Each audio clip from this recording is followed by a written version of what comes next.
Hello साथियों, मैं विकास Kushwaha रविकुल career point Jhansi में आपका स्वागत करता हूं। दोस्तों, आज हम वर्णमाला के बारे में बात करेंगे और वर्णमाला से रिलेटेड जितने भी जैसे क्वेश्चन पूछे जाते हैं उन पर भी बात करेंगे। तो चलिए स्टार्ट करते हैं। पहला क्वेश्चन दिया हुआ है, भाषा की सबसे छोटी मौखिक इकाई। देखिए, मौखिक इकाई होती क्या है? मौखिक इकाई होती है ध्वनि। ध्वनि अब कैसे होगी? देखिए, जब छोटा बच्चा होता है, छोटा बच्चा जो रहता है वह शब्द नहीं बोल पाता है, उसके मुंह से वर्ण नहीं निकलते, तो वह उसके मुंह से क्या निकलती है? ओनली ध्वनि निकलती है, ठीक है ना। फिर उसके बाद वर्ण निकलना चालू होता है। सबसे पहले क्या निकलती है? ध्वनि। इसीलिए कहा गया है भाषा की सबसे छोटी इकाई ध्वनि है। सेकंड क्वेश्चन दिया है, भाषा की सबसे छोटी लिखित इकाई। भाषा की सबसे छोटी लिखित इकाई क्या होगी? वर्ण है। वर्णों का उच्चारण क्रम क्या है? देखिए, वर्णों का उच्चारण क्रम, वर्ण कौन से? छोटा से ज्ञ तक होते हैं। अब इनका उच्चारण कैसे होता है? देखिए, सबसे पहले निकलता है कंठ से। ये क्या होता है? ये कंठ, कंठ, तालव्य, मूर्धा, दंत, ओष्ठ, ठीक है ना। मैं इसके आंसर लिखते हुए चल रहा हूं और आप लोग भी अपनी नोटबुक में लिखते हुए चलिए। भाषा की सबसे छोटी इकाई मौखिक इकाई क्या होती है? ध्वनि। दूसरा है लिखित इकाई क्या है? वर्ण। अब वर्णों का उच्चारण कैसे कैसे होता है? पहले निकलती है कंठ से, कंठ के बाद आता है तालु, तालु के बाद आता है मूर्धा, मूर्धा के बाद आता है दंत, दंत के बाद आता है ओष्ठ, ठीक है ना। इस तरीके से वर्णों का उच्चारण होता है। अब दिया गया है नेक्स्ट क्वेश्चन, मूल, ह्रस्व और लघु स्वर। देखिए, आप स्वर को क्या कह सकते हो? इन तीनों का एक ही नाम है, लेकिन एग्जाम में क्या होता है, अब कभी कभी मूल की जगह लघु दे देता है या लघु की जगह ह्रस्व दे देता है, तो आपको कंफ्यूज नहीं होना है बिल्कुल भी, ठीक है ना। इसीलिए मैंने तीनों वर्ड एक ही जगह लिख दिए हैं। मूल स्वर, ह्रस्व स्वर, लघु स्वर, इन तीनों को एक ही नाम दिया गया है। ये संख्या में कितने होते हैं? संख्या में ये 4 होते हैं। कौन कौन से होते हैं? छोटा, छोटी, छोटा और रे से ऋषि। देखिए, ह्रस्व स्वर, लघु स्वर या मूल स्वर, ये लघु स्वर क्यों कहा गया है और ह्रस्व स्वर? इसलिए क्योंकि इनमें मात्रा नहीं होती, ये बिना मात्रा के रहते हैं। अब बात करूं दीर्घ स्वर। दीर्घ स्वर क्या होते हैं? दीर्घ का मतलब आपको पता ही चल रहा होगा, दीर्घ माने क्या होता है? बड़ा होता है, ठीक है। तो दीर्घ स्वर कितने होते हैं? ये दीर्घ स्वर संख्या में होते हैं 7। कौन कौन से? बड़ा, बड़ी, बड़ाऊ, ए, ऐ, ओ और औ, ठीक है ना। अब एक और नया क्वेश्चन बन के आता है। दीर्घ स्वर तो आपको पता है कि दीर्घ स्वर कितने होते हैं? 7 होते हैं। लेकिन अगर मैं पूछूं कि मूल दीर्घ स्वर कितने होते हैं, मेरा क्वेश्चन है मूल दीर्घ स्वर कितने होते हैं, तो मूल दीर्घ स्वरों की संख्या होती है, देखिए, बड़ा, बड़ी और बड़ाऊ। आप अगर नोटबुक लेकर बैठे हुए हो तो आप नोट करते जाइए, क्योंकि मैंने यहाँ पर अलग से लिखा हुआ नहीं है। मूल दीर्घ स्वर कौन से हो गए? बड़ा, बड़ी, बड़ाऊ। और बाकी के जो 4 बचे हुए हैं, ये किस में आते हैं? ये आते हैं संयुक्त में। किसमें? संयुक्त स्वर। मैंने कहा है संयुक्त स्वर में, ना कि कहा है संयुक्त व्यंजन में। अब संयुक्त स्वर कैसे? संयुक्त स्वर तो मिलकर बनते हैं। देखिए, छोटा प्लस छोटी ई बराबर बनेगा ए, छोटा प्लस ए बराबर बनेगा ऐ, छोटा प्लस छोटा ऊ होगा ओ, और छोटा प्लस औ क्या बनेगा? औ, ठीक है। आप लोग नोट करते हुए चलिए, क्योंकि इतना छोटा सा बोर्ड है, तो क्या करते हैं, अब जो जो मेन पॉइंट होते हैं उसी को मैं लिख सकता हूं, बाकी का मैं आपको समझाते हुए चलूंगा। आप एक स्क्रीनशॉट भी ले लीजिए, ठीक है। अब बात करते हैं,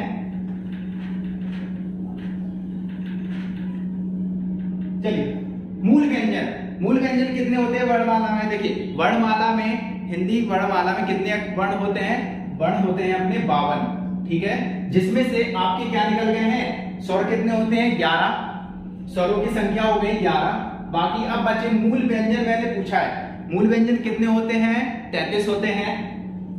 लिख देता हूं यहां 33। कहां से कहां तक, ये होते हैं का से लेकर हा से हल तक, ठीक है ना।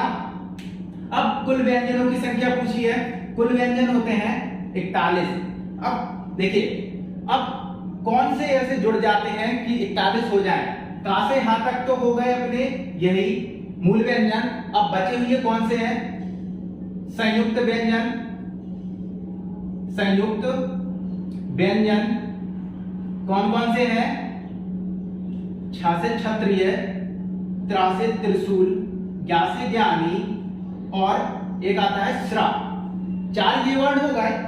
2 होते हैं द्विगुण व्यंजन, द्विगुण व्यंजन, और 2 हो जाते हैं कौन से, आगत व्यंजन। आगत व्यंजन जा और हा, इन सभी को मिलाकर आपके बन जाते हैं कुल व्यंजन कितने, 41 हो जाते हैं।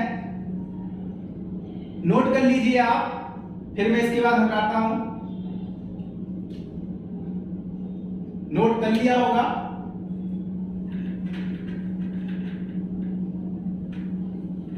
चलिए अब आता हूं नासिक की ध्वनियां। नासिक की ध्वनियां आखिरकार होती क्या है। नासिक की ध्वनियां जो नाक से निकलती हैं, यानी कि आप जब भी वर्ण बोलोगे, कौन से, ये वाले, इया, अणा, अणा, ना और मा, जब भी आप इन वर्णों को बोलोगे तो अपनी क्या है, नाक से ही स्वर निकलेगा, ठीक है। नाक से क्या निकलेगा, स्वर निकलेगा। अब आता हूं द्विगुण व्यंजन। नेक्स्ट क्वेश्चन दिया है द्विगुण व्यंजन या उत्क्षिप्त व्यंजन। देखिए उत्क्षिप्त का अर्थ क्या होता है, फेंका हुआ। क्या होता है, फेंका हुआ। तो क्या होते हैं द्विगुण व्यंजन, धा और ण। देखिए ये कैसे द्विगुण का काम करते हैं। जब भी अगर आप लड़ाई लिखोगे तो लड़ाई में क्या होगा, लड़ाई के नीचे बिंदी लगानी पड़ेगी। आप लड़ाई नहीं लिख सकते हो अगर ये बिंदी नहीं लगाओगे तो क्या हो जाएगा, लड़ाई, जबकि आपको लिखना क्या है, लड़ाई, ठीक है ना। अब बात करते हैं आगत और ग्राहित व्यंजन। देखिए आगत और ग्राहित व्यंजन आखिरकार नाम इनका क्यों दिया गया। आगत का मतलब होता है जो बाहर से लिए गए हों, और ग्राहित का भी यही मतलब है, क्या है, कि जो बाहर से लिए गए शब्द हो, जैसे कि ग्रहण किए गए शब्द होते हैं, ठीक है। कौन से होते हैं, 2 शब्द, जा और फा। ये देखिए बिंदी अगर आप नहीं लगाओगे, इसके नीचे अगर आप बिंदी नहीं लगाओगे तो ये सिंपल से शब्द हो जाएंगे। इस बिंदी को क्या कहते हैं, नुक्ता, ठीक है ना। एक क्वेश्चन बनता है कि इस बिंदी को क्या कहते हैं, अगर मैं इन शब्दों के नीचे लगा दी जाती है तो ये क्या कहलाती है, नुक्ता, ठीक है ना। अब आता हूं संयुक्त व्यंजन पे। देखिए संयुक्त व्यंजन होते कितने, अभी मैंने बताया, छा से क्षत्रिय, त्रा से त्रिशूल, ज्ञा से ज्ञानी और श्रा। लिखते हुए चलते हैं, छा से क्षत्रिय, त्रा से त्रिशूल, ज्ञा से ज्ञानी और आपका हो गया श्रा, ठीक है। आपके एक तो ये क्वेश्चन हो गया संयुक्त व्यंजनों की संख्या कितनी होती है, 4 होती है। अब संयुक्त व्यंजन बने कैसे हैं, आपके 4 ऑप्शन आए अगर, ठीक है। अगर इतना लिख गया हो तो मैं इस तरफ आपको बताता हूं छा से क्षत्रिय कैसे बनेगा। देखिए इस तरफ, छा से क्षत्रिय बराबर आधा का प्लस 60 से षटकोण से बनेगा, ठीक है ना। अब आता हूं त्रा पे, आधा ता प्लस रा हो गया। अब ज्ञा, ज्ञा से ज्ञानी, आधा जा प्लस इया और श्रा, श्रा हो गया। सा से सलजम वाला, आधा और रा, ठीक है ना बच्चों। ये हो गए आपके संयुक्त व्यंजन। अब आपके 1 से 2 क्वेश्चन तो इसी तरीके से पूछ लिए जाते हैं कि छा से क्षत्रिय कैसे बनेगा, तो आपका सही आंसर क्या होगा, आधा का प्लस सा से षटकोण। देखिए क्वेश्चन भी एग्जामिनर अब इस तरीके से देने लगे कि आपको मिसलेनियस में बिल्कुल रख देगा, कैसे कि उसने रख दिया आधा का प्लस सा से षटकोण, ये रख दिया। दूसरा ऑप्शन रख देगा आधा का प्लस सा से षटकोण, ये वाला आधा का, इसमें का ही नहीं दिया रहेगा, ये रख देगा।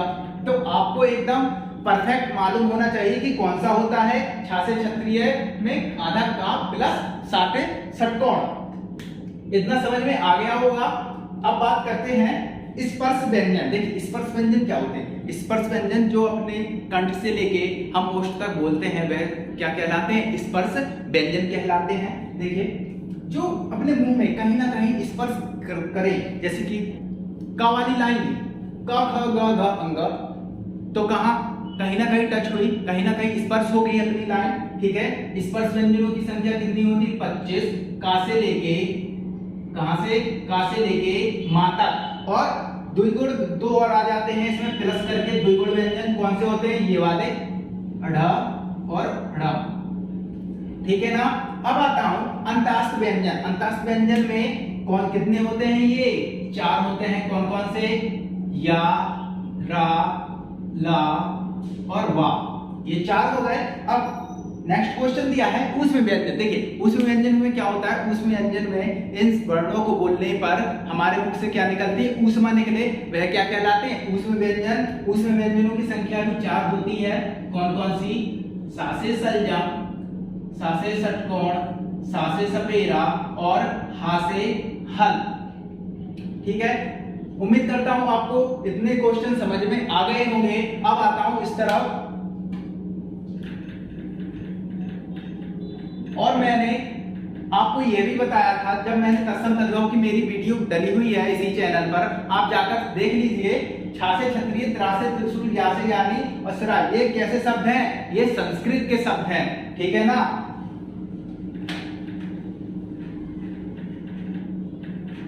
चलिए, अनुस्वर वर्ण किसके कहते हैं? अनुस्वर वर्ण होता है अंग से। अंग से अंगूर वाला, यानी कि इसमें क्या लगी रहती है? बिंदी लगी रहती है।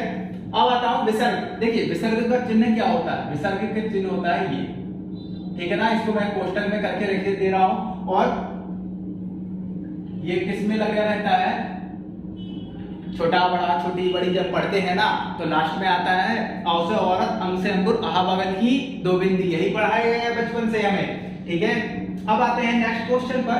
मात्रा के आधार पर स्वर के भेद। देखिए मात्रा के आधार पर अगर पूछा गया है तो स्वर के कितने भेद होंगे? 3 भेद होंगे। कौन कौन से?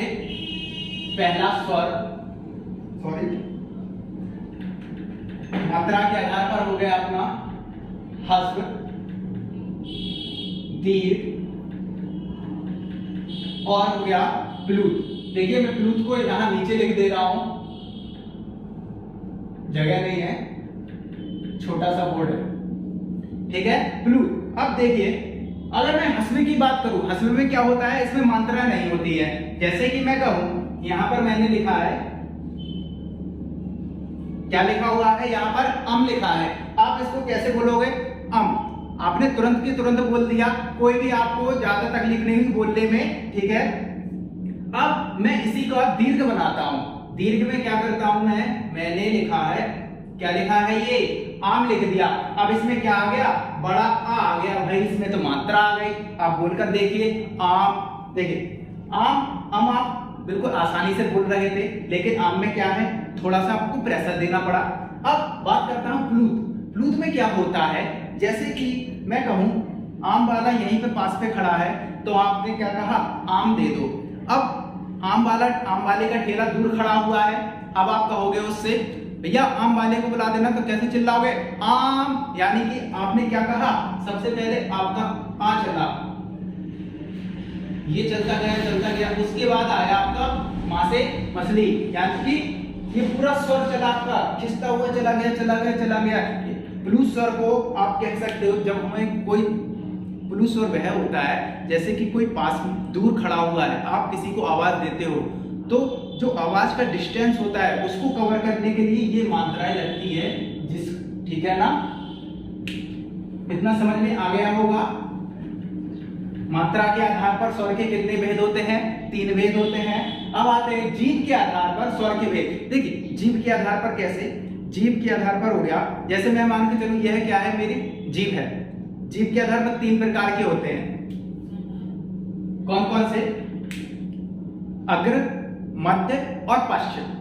अग्र का मतलब होता है आगे वाला, मध्य का, बीच का और पश्च का यानी कि पीछे का भाग। ठीक है ना।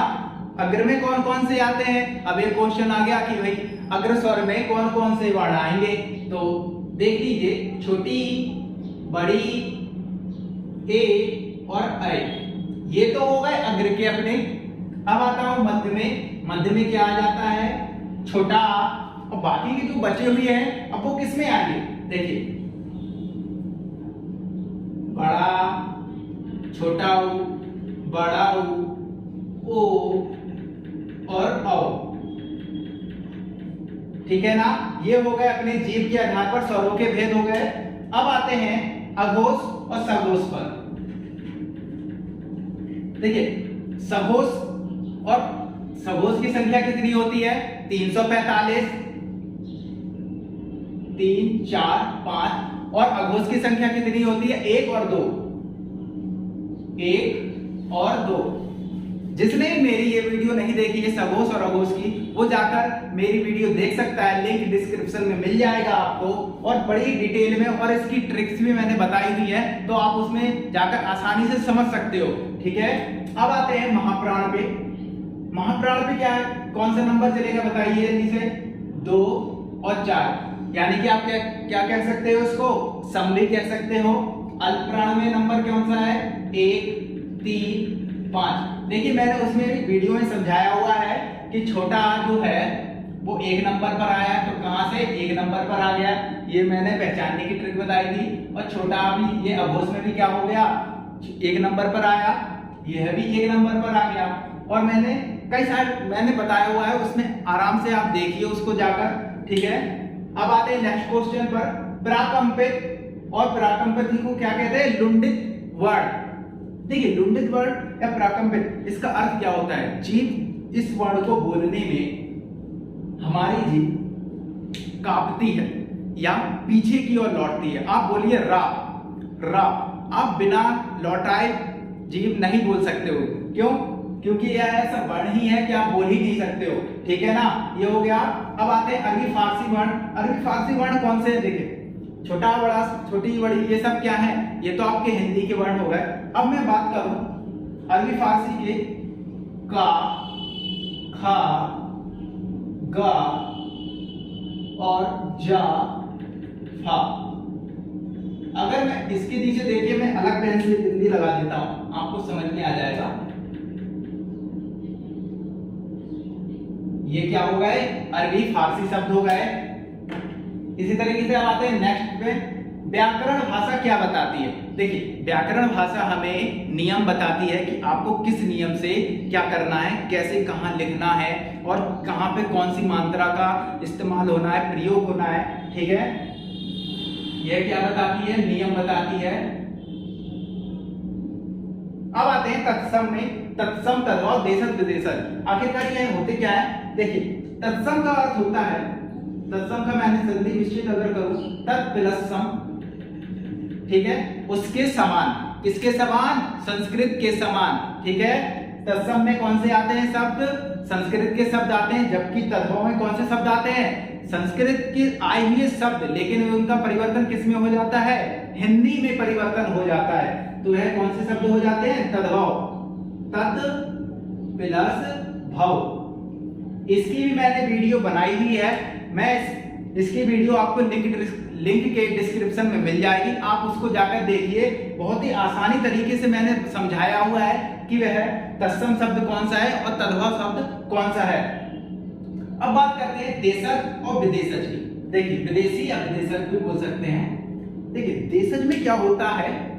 देशज में अपने द्वारा गढ़ित भाषा को हम क्या कहते हैं? देशज कहते हैं। जैसे कि कई क्षेत्रों में अलग अलग भाषा बोली जाती है। ठीक है, अब हमें जो भी भाषा में आसान लगता है बोलने में, हम उसको ही क्या कर लेते हैं? अपने द्वारा गढ़ लेते हैं, उसी को हम देशज कहते हैं। जैसे कि लोटा, ताठी।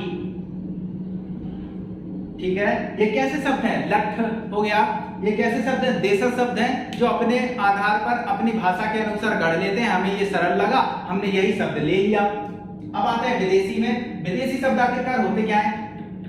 रिक्शा, कैंची, दरोगा। देखिए, ये शब्द कैसे हैं? बाहर से लिए गए हुए शब्द हैं। कैंची कहाँ से है? कैंची अपना हो गया, रिक्शा हो गया, दरोगा, ये शब्द कहाँ है? विदेशी शब्द है। जैसे कि रिक्शा में कहूँ, रिक्शा कहाँ का शब्द है? ये जापानी शब्द है। इसी तरीके से बहुत सारे इसके शब्द है, इस पर भी मैं एक वीडियो बना दूंगा आपके लिए, ठीक है। अब मैं बात करता हूँ संकर शब्द। देखिए संकर शब्द में क्या होता है? संकर शब्द में दो भाषा के मेल से, दो भाषा कैसे? जैसे मैंने कहा रेल गाड़ी, ठीक है ना। रेल कैसा शब्द है? अंग्रेजी का शब्द है, जबकि गाड़ी हिंदी का शब्द है। दोस्तों अगर आपको ये वीडियो अच्छी लगी हो तो लाइक, कमेंट और सब्सक्राइब करना ना भूलें।